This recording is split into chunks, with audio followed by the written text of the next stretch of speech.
Hello, welcome back to the show. Still trying to keep this a daily operation, but as I said on Monday, sometimes life throws some things at you and you got to make some adjustment, which is why I had to take Monday off because of the bedroom flooding. Whereas today, another bit of life came across and the US Department of Homeland Security has sent through some documents that I needed to fill out, just some more things. So I've been spending a lot of the day doing that. As a result, my desk is incredibly messy. I won't go through the embarrassment of showing you exactly how messy it is, but some of my things are slightly out of whack, like my helmets. They're usually here. There's one, and here's the other. Had to be moved away just to make room for the form. So it's been a bit of a chaotic day, and as a result, I haven't been able to fully take in everything that's gone on in the NFL world like I normally would, because I've again had my mind on other things. But other than that, let's get to it. And I shall start with basically how I started my day, and that's with Hard Knocks, HBO's behind-the-scenes documentary with the New York Jets they're doing this year. And I'll admit, I'm not as ingrained into this series of Hard Knocks as I have been. I can't remember quite who said it, but it was one pundit that basically said they're sort of going off because of the amount of stuff that the teams are doing themselves behind the scenes. When you look at like draft day and the announcement that they're being made, they are giving you a lot of behind the scenes stuff already on social media. Whereas, where it's not as cool and unique to see what's going on, because you get some of that at least with through their own channel, so you don't really need HBO to go in there. So this hasn't been the best series, and I was thinking, if it weren't for Aaron Rodgers, the New York Jets would not have been on it anyway. So it is really the Aaron Rodgers show. And we're going to get to Aaron Rodgers on point 2 on my coach's clipboard, my reliable prop. But I'm going to start with one of the main takeaways. Obviously, this happened last week, but now we only get and that's the fact that there were fights in the training camp. They had joint practices with the Tampa Bay Buccaneers before their preseason game. And I just think we've got to a point, I don't know whether or not this is scientifically a thing or if it's just like perception or anything, but there seems to be a lot more fights in training camp this year, not just with the not just with the Jets, but across the league. There seems to be a lot more fights in preseason joint practices than there have been in the past couple of years. And I just think this might well be the turning point, the breaking point, if you will, for the NFL to outlaw joint practices. I understand why coaches do joint practices. It was put very well by Colin Cowherd it was either last year or the year before. It was during one summer where he basically revealed or explained why coaches like joint practices, because it gives them a lot more control over certain things. Like in a preseason game, let's take goal line plays for instance. In a preseason game, you may not actually get a goal line play just because of how the things play out. The furthest you might get is the 7-yard line, for instance. But if you want to really work on some stuff for the season, then you're going to miss out on that opportunity. You can work on it as much as you can during your own training camp and mini camp and OTAs and everything like that. But after you've been doing it for a week or 2 weeks with the same cornerback going up against the same wide receiver, it's not quite the same because he knows his intricacies and what he can and can't do and his strengths and weaknesses. So he knows how to adapt in that situation. Whereas in a goal line situation, in joint practices, you're going up against someone who's relatively fresh in this situation. You will get the veterans. Like I'm pretty sure, eventually, if you play this down the line, Sauce Gardner will go up against Mike Evans enough times over the course of their careers that they'll get to know if you want to do it within the divisions as well. Although they wouldn't hold joint practices within division, but you get the point. They will pick up some stuff along the way, but for the most part, it's still relatively fresh.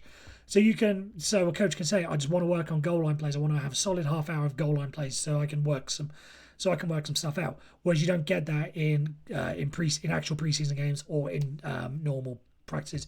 So I get why coaches want it, but I think with the NFL and how they are trying to carry on and continue to build the health and safety mantra around it.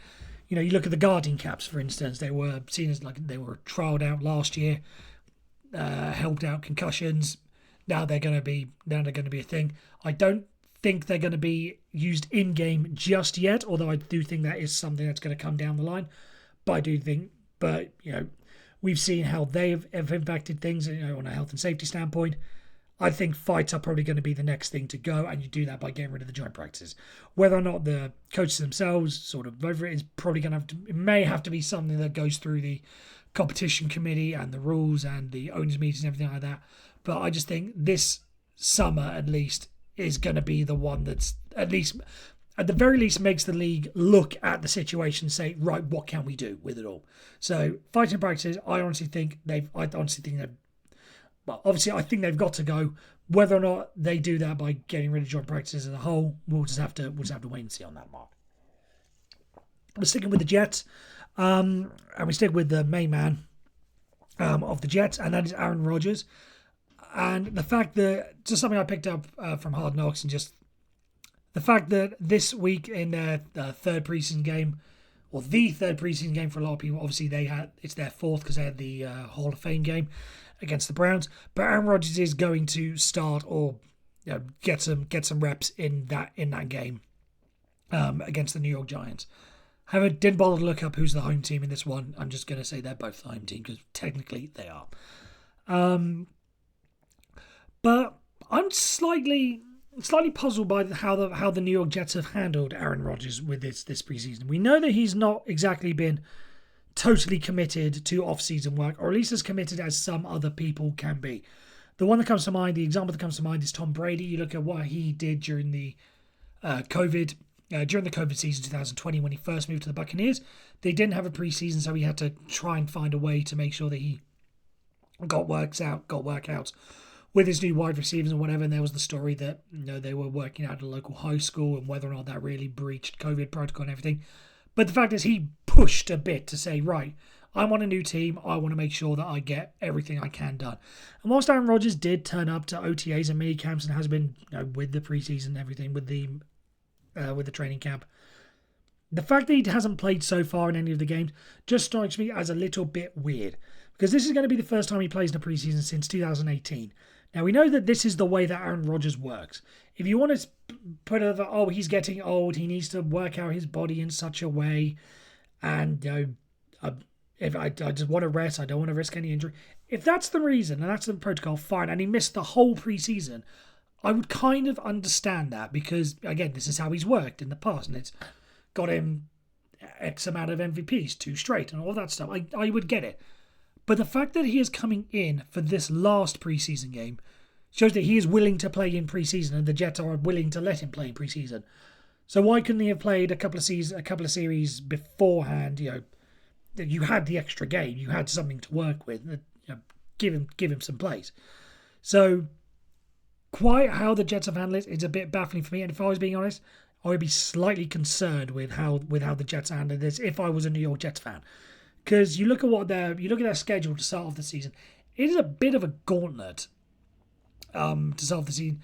It's not inconceivable to think that they'll be, for a team that's being as hyped and as pressured and a player that's being hyped as pressured as Aaron Rodgers and the New York Jets are, they want to get off to the perfect start. But the fact that if they do struggle, which is very much possible, this is going to be seen as a stick in which to beat Aaron Rodgers and the Jets with. They came out with a 3-3 record. Say it could have been 4-2 if Aaron Rodgers had just put in that little bit extra work in the preseason. Whilst we all understand that it is a tough schedule, what are they doing to help overcome that? It's just a bit. Again, if I was a New York Jets fan, I would be very concerned with how this has been handled, because it could have been handled an awful lot better. And if they struggle, it would be something that I would point and say, are we really all committed in this? Or are we in the process of wasting time, wasting money, wasting draft picks if he's not going to be all that committed to it? So keep an eye out for how much Aaron Rodgers is actually going to play, whether or not it's 1 series, 2 series, a quarter, 2 quarters, whatever. The fact that we've taken this long to see Aaron Rodgers, just personally in my mind, just doesn't sit right with me on the New York Jets. Hopefully it all comes off, but again, just a little bit concerned on my part. Moving on. Point number 3. I do like the fact that I number this rather than just moving on. Kansas City Chiefs star defensive tackle. I think it's very fair to say. Chris Jones basically put out on social media that he's willing or is able to, whatever way you want to word that, to sit out until week 8 until he gets a contract, saying on social media that he can afford it, and a report from Pro Football Talk saying that it would cost him $7.5 million in terms of fines that he's racking up by missing practices every day and everything. Now, that should be seen as alarming for the Kansas City Chiefs, because whilst this is a team that has basically prided itself on what they do on the offensive side of the ball with Patrick Mahomes and everything, and you always feel like you can win any game with Patrick Mahomes as your quarterback. If you don't have Chris Jones, who, again, statistically wise, eye test wise, is certainly in the top five defensive tackles in the NFL right now. If you want to put him above Aaron Donald, fine, that's on you. I still have Aaron Donald number 1, but he is certainly within that conversation of best defensive tackle and defensive lineman as a whole in the NFL. And again, given that the AFC is so stacked this year, similar to the New York Jets, you want to get off to the very best start possible, because one game could very well mean dropping off from the 1 seed to the, again, even depending on if it falls within your own division, from the 1 seed to the 2 seed to the 3 seed, even down to the 5 seed or whatever. So, and if it goes drastically badly for the Kansas City Chiefs, even wiggling within the wild cards, and given the streak that they're on of hosting the AFC Championship game, I think, right off the top of my head, this will be they've had 5 in a row, or this year will be, whatever it is, it's NFL record for streak of home conference championship games. The fact that is something that they probably will not want to lose, because again, would you rather in the playoffs stay at home, or it is obvious, but again, given how competitive the AFC is, would you rather go to Cincinnati or go to Buffalo or go to, if they're good, like I always think they will be, go to the Chargers or go to the Jets or go to the Dolphins, say? I'm not saying the Dolphins are going to be number 1 seed, but I'd have them in that discussion, and that would be a very hard task to go on the road to in the AFC Championship game. So once again, if the Kansas City Chiefs want to do well this season, they will always do well. But again, just that little 5-10% difference is going to matter. They need to pay Chris Jones. I think the Kansas City Chiefs have built up enough of a credibility, as it were, that if things don't go right and they do pay Chris Jones, but that means that they lose Chris Jones, they have to lose middle linebacker X and cornerback Y or whatever. I think the fans would probably be understanding, because what have they had? 3 Super Bowl appearances, 2 Super Bowl wins under Andy Reid and Patrick Mahomes. If it all goes downhill, or at least it's not as straightforward for them as it has been in the past couple of years, I think Kansas City Chiefs fans would probably be willing to admit that. And even if it doesn't happen and they don't come to an agreement, if I was a Chiefs fan, I'd say we've had a hell of a run. If we lose Chris Jones, and that's what costs us a playoff game because we couldn't get enough pressure on Joe Burrow or Josh Allen or Lamar Jackson or Aaron Rodgers, fine. I get what this has been a run that matches any into length of dynasty apart, but this matches and possibly even exceeds the New England Patriots dynasty of the 21st century. So if this doesn't go well, fine, but I just do think that the Kansas City Chiefs, if they are serious on keeping one step ahead of the Bengals and the rest of the AFC, they need to make sure that he is paid. And again, if he gets locked down and it means they lose a player, fine, by all means do it. You are not there. There is no more impactful player on the defensive side of the ball for the Kansas City Chiefs than Chris Jones. He is the Patrick Mahomes of the defense. You cannot afford to lose him. So by all means, give him what he wants. If it means taking away from other, fine. But Chris Jones is a player that has to be paid. Okay, it has to be paid. Question number 4, and we're going to sliver away from the NFL to an extent for a bit. And USC quarterback and last year's Heisman winner Caleb Williams saying he's unsure whether or not he will come out in the 2024 draft. And this has been a point that I know has been touched on by Mike Florio at Pro Football Talk. But I think now that he's actually said it, it sort of casts a little bit more doubt into the situation. Now, everyone believes that Caleb Williams is going to be the number one pick, and it's going to be tank for Caleb. Like there was the suck for luck and tank for Trevor and all that sort of stuff. He's going to be the one that players, the teams are aiming for even right now. There's talk. I've put him.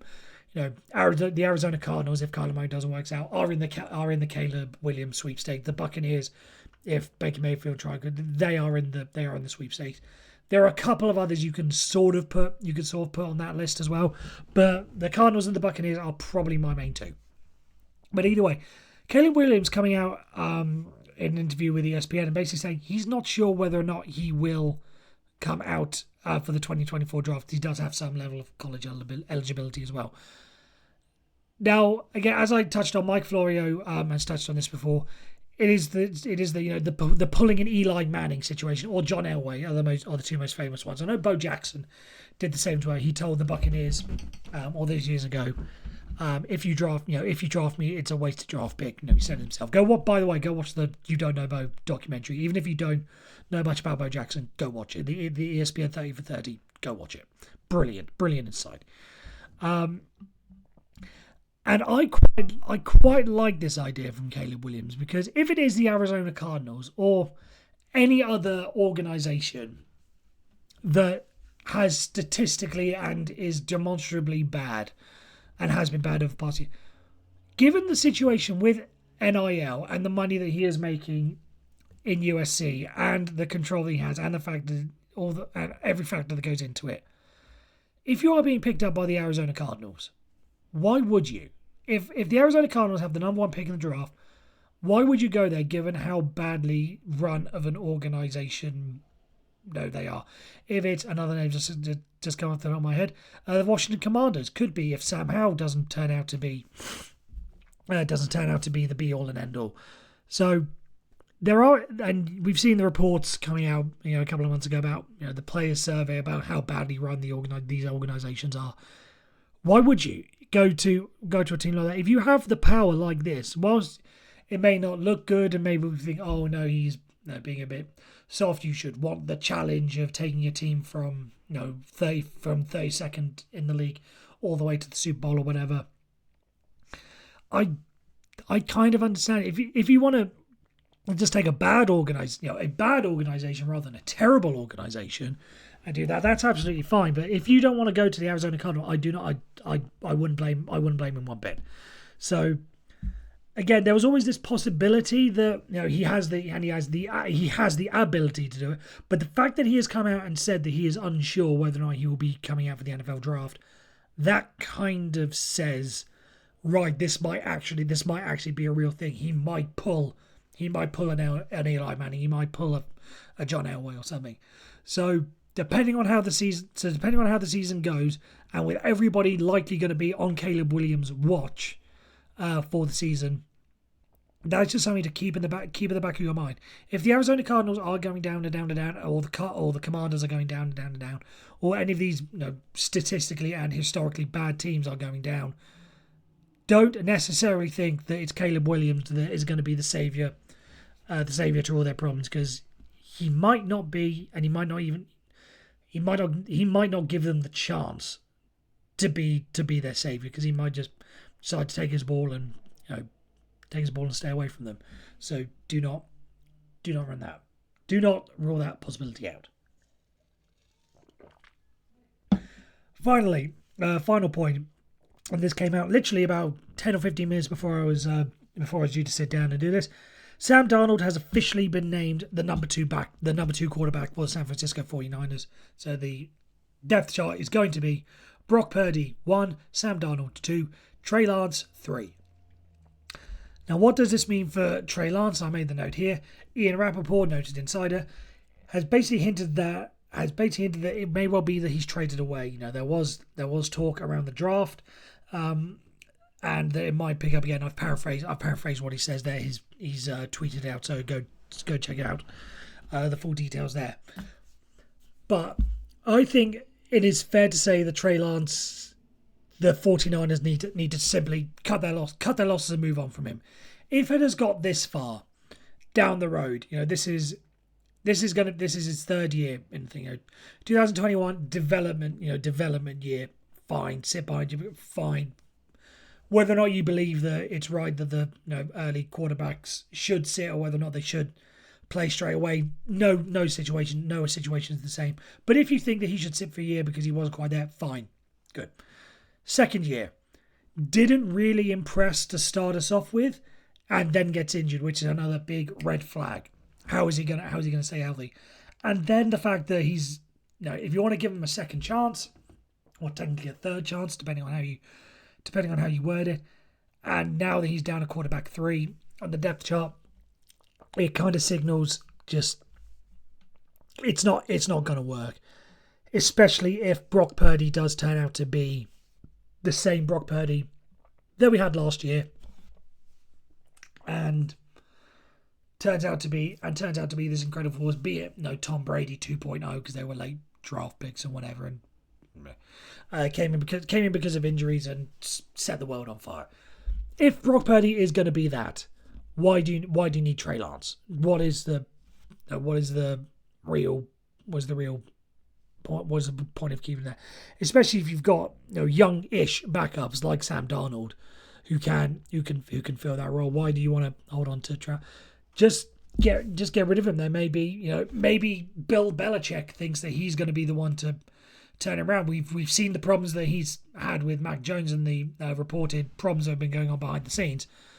Whether or not he says, right, I'll be the one to turn him around, much like he was meant to be the guy that turned Cam Newton around and everything, but that didn't work out. But maybe Belichick just keeps in his mind, I can do that.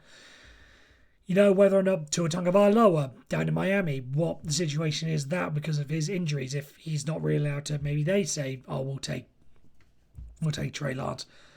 There are a couple of situations where I could see him, turning into something.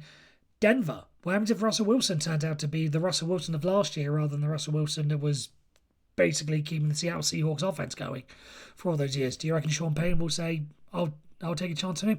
There will be destinations for Trey Lance. There will be someone who will want to take him, especially now that he's still on his rookie deal, still not costing much.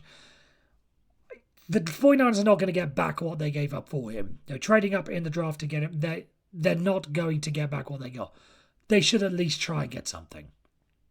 If it's a third and a fourth, fine. Second and third, fine. There will be a market for him. Again, whether or not it's right now, I was talking about Jonathan Taylor yesterday, when exactly you can expect him to be traded.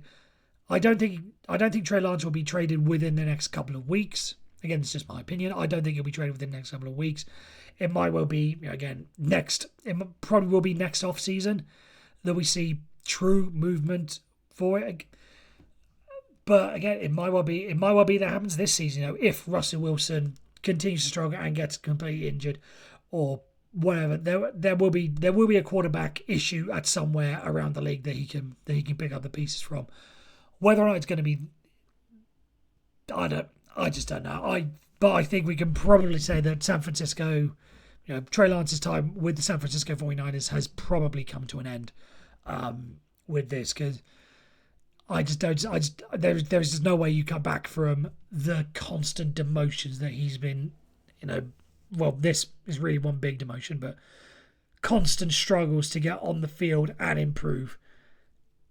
3 years worth of, whilst he was out last year, but they would have seen him in training camp and practice and everything. And the fact that after all that, they've come to the conclusion that he is just not as good as Sam Darnold and he's going to be QB3 kind of signals the end for it. And it's kind of a shame because some of it is not really his fault.